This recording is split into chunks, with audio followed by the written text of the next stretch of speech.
Hey everybody, it's your resident Pokemon Master, Jeffachu here, and welcome back to another video.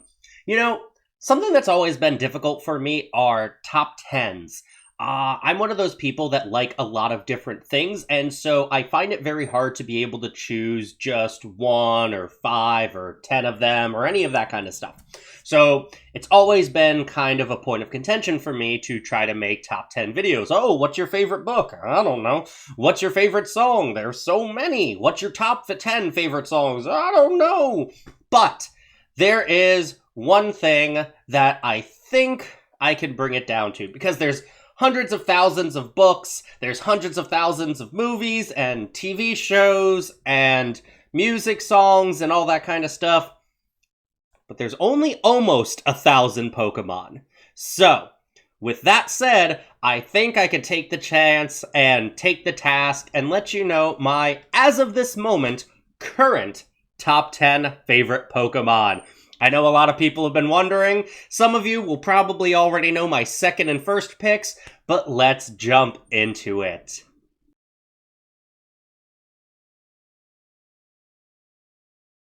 Starting off in the number 10 spot, it's a pretty simple choice. He's a good little boy. It's Yoshi. Yes, this little green dinosaur born on Yoshi's Island has often helped out one favorite Italian plumber. He has many different kinds of attacks that I love to use in battle. Spitting eggs, sucking up his opponents and turning them into eggs. He has a cool little rolling attack. He's just a pretty good guy. Not much more to say about him. He has tons of shiny versions, you know. His shinies come in all kinds of forms, but he's just a pretty simple guy.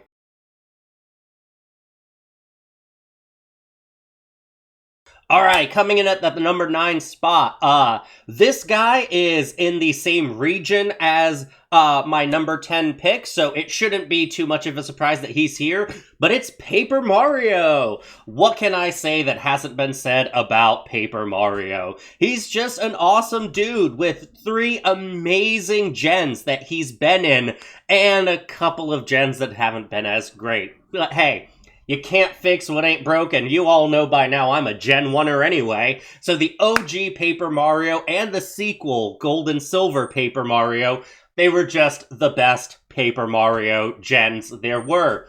Of course, Paper Mario debuted in the Kanto region, which then he went over into the Johto region and wrecked even more craziness. Some of my favorite attacks for Paper Mario are his hammer attack, his boots attacks, and we can't forget he knows the attack Beat Up, which allows party members, other Pokemon in your party, to come out and help him out in battle. Overall, I think Paper Mario is absolutely deserving of the number 9 slot.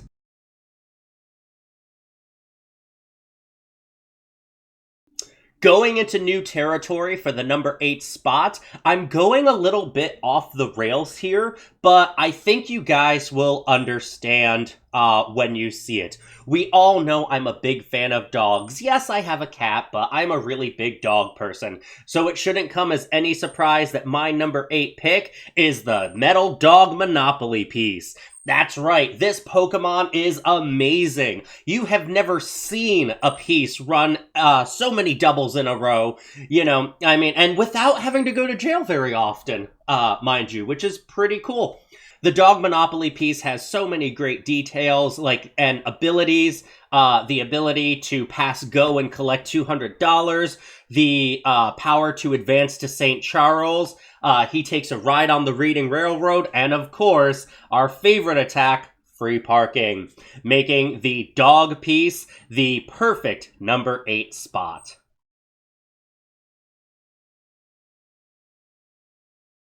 Coming in at number 7, we have a nice plant-based Pokemon in Creamed Spinach. Now, I know what you're probably thinking. You know, I thought that was banned from OUs because it was just too powerful. Now, what you might not know is it was only kind of banned because it had the power Toxic Ooze. So as long as you're not running the Toxic Ooze version of Creamed Spinach, you are oh god. The cops are after me. I don't know if you could hear that, but they know I've been running a Toxic Ooze Cream Spinach. I gotta run!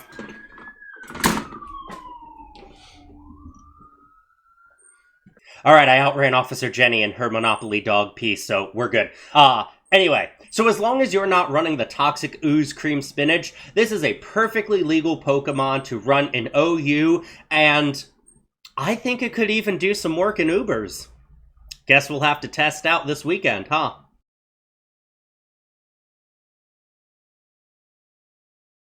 The number 6 spot is a Pokemon that is very near and dear to my heart. And it is a Pokemon that has been in the news quite a bit, actually.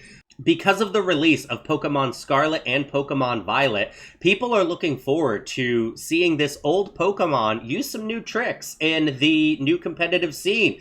And that, of course, is gas prices. Now, gas prices has always been in kind of a weird area when it comes to the Pokemon League competitive field. They go up, they go down, they kind of run a trick room set. So the slower you go, the more enraged your opponent gets. But people generally have found that using the lower number gas prices is generally better in a competitive scene. Something about the IVs make it better somehow. I'm not really sure how exactly it works, but you always got to be careful because it can only be caught in the luxury ball or the brand new Tesla ball. So you got to, roll with what you got. But that is my pick for the number 6 slot.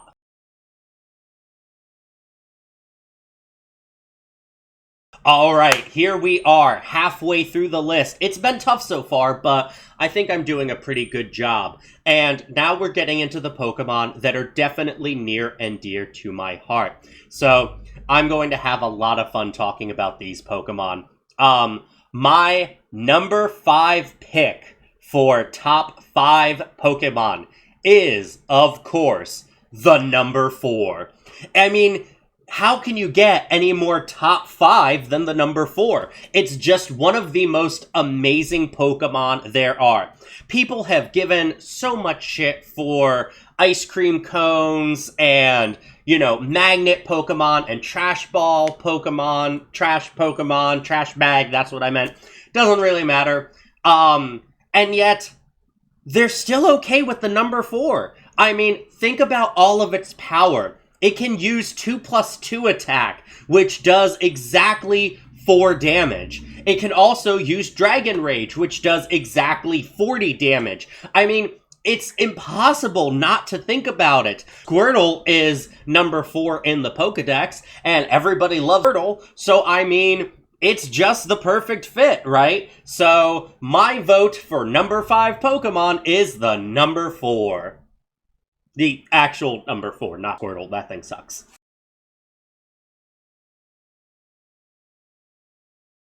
Coming up on the number 4 spot, not to be confused with the Pokemon, the number 4, we have somebody who's near and dear to my name. We are, of course, talking about Jeff Bezos. That's right. His multi-million-dollar franchise is exactly what helps Pokemon stay itself a multi-million-dollar franchise. The Amazon region was one of the coolest regions we've been to in any recent Pokemon game, and I don't think it would have been the same without that legendary man on the box art. Obviously, you had to go to space to find him. He was kind of like, that shitty virus Pokemon Deoxys, but, way cooler and way richer. So, Jeff Bezos has a whole lot of really cool attacks like Money Slap, which is kind of like Payday, but instead of Poke Dollars, you get Poke Bitcoins. And he also, of course, has Fly to the Moon, which sends him into outer space, which is where we found him and caught him, in the Tesla Ball, as a matter of fact. Did you know that the Master Ball has only a 1% chance of capturing Jeff Bezos?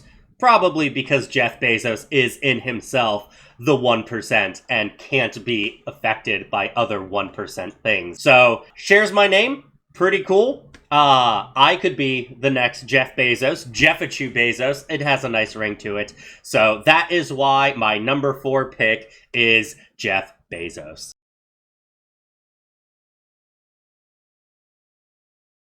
Coming up on the number 3 spot, you know him, you love him, he's the fastest thing alive. It's Sonic the Hedgehog. Now, this little guy has been with myself ever since I was a child. He was my first starter Pokemon. I raised that boy to be just the greatest Pokemon he could be, and he's really come a long way. From kissing humans to becoming Werehog, Sonic has done it all. He collects those rings and he turns into a multimedia franchise of movie Paramount epic proportions. I don't know where I'm going with this. Sonic is just cool.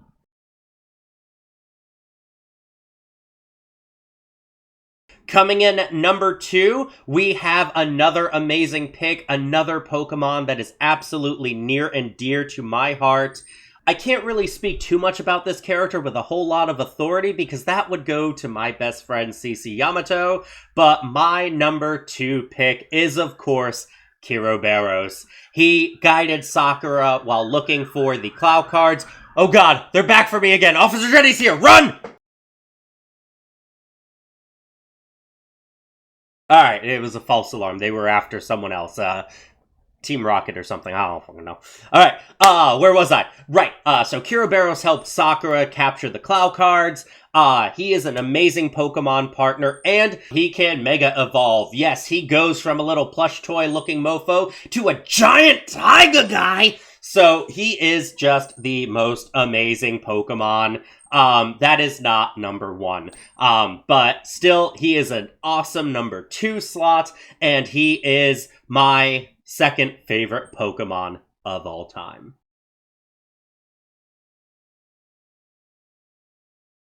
And my number 1 favorite Pokemon of all time is Seasonal Depression.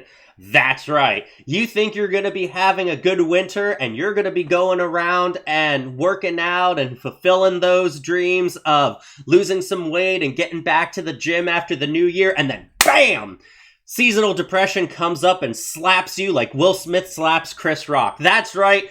It Will Smiths you. So it is so powerful. Like, you can never see it coming. That's why its most powerful move is, of course, the Shadow Sneak. It hides underground, hides in the shadows, waiting for the perfect time to pop up and attack you and your opponent and everything around. It is like a double-edged explosion.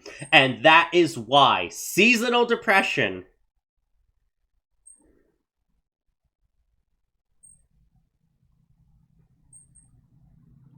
what